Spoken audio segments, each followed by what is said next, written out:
There comes a point in every market where it cannot be further evolved, and that is called market saturation. A very common example is a smartphone. They all have good battery, multiple cameras, and decent software support. Surely some stuff can be further improved upon, but unsurprisingly, there is nothing new to add to them. Similarly, I think that sim racing market has stagnated. Or has it? But before we touch that topic, let's take a brief look back. Sim racing has evolved rather quickly in recent years, but it wasn't as popular just over a decade ago. We started from belt and cock driven bases and gradually moved towards high powered bases. Unless you were willing to pour some serious cash and spend hours trying to get it up and running with limited knowledge, driving a virtual car on a fake steering wheel and pedal wasn't a particularly interesting idea to begin with. Back then, bases such as Leo Bodnar, AccuForce Pro and Fanatec CSW were the cool kids.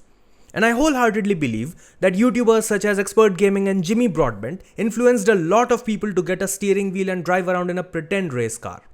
Fast forward to 2021, Fanatec attempts to uproot the belt-driven market, but the results were underwhelming.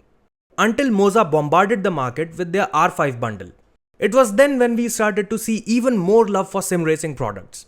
Manufacturers such as Simucube, Moza, SimMagic and Thrustmaster to name a few have come a long way. Each and every one of them are giving their best shot at evolving sim racing.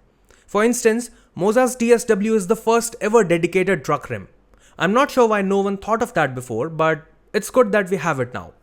And speaking of things which we have now, we have a bunch of products to choose from which inches us closer to reality, such as hydraulic pedals, force feedback pedals, hydraulic handbrakes, proper mechanical shifter, NRG style quick release, motion platform, wind simulators, custom button boxes, real life steering wheel replicas, implementation of carbon fiber, push-pull rally shifter, and pretty much everything there is to bridge the gap between simulation and reality.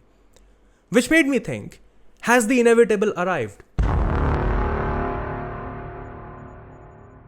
This exact thought popped up in my mind last year, when out of nowhere Simucube announced their active pedals with an eye-watering price tag of $2,600 per pedal, which suggested that it wasn't for everyone.